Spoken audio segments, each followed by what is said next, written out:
whole bunch of different ways. You can look at this thing unplugged, put on the wall. You can, with light on it, you can keep the lights on and plug it in and look at it that way.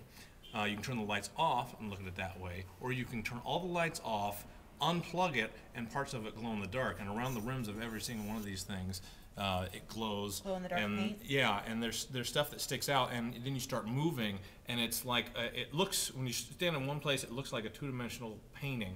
When you start moving, it's really trippy. It's like a 3D movie. Things start going in between It's each like other. the ultimate blacklight poster. Yeah, yeah. Yeah, and so I named it Medusa Cascade after a reference to Doctor Who. I love that show. But I got a thing for Medusa, too, because there's this book that I got from the library as a kid of Greek mythology for kids by Sherry Lewis, the lady who did Lamb Chop. Oh, okay. Lamb Yeah, Chop's yeah, Planet. yeah, Same sure. lady. Of all things, Greek mythology for kids. Why that, I don't know. But it had this fantastic illustration of Medusa in that, which I always wanted to draw as a kid and copy it, but it was so complicated, I knew it was beyond me at the time. So instead I copied the drawings of Hercules, and now I have no interest in Hercules.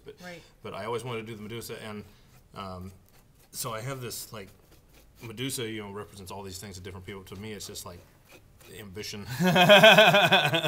So there's kind of this ambitious thing with this experimental piece and the Doctor Who reference, because it's kind of like a lot of my stuff is like coral, and it's like stuff. Like one thing anemones. exactly, and it's kind of like, but it's also coral is a dead animal, and it grows on top of the skeletons of the dead animals that came before it, which is just like art history, which is just like the stuff that I do. You take the old stories from the old pieces of the glass, you put them together, and you build one thing on top of another. In this case, it's physically one thing on top of another on top of another. Literally. Yeah.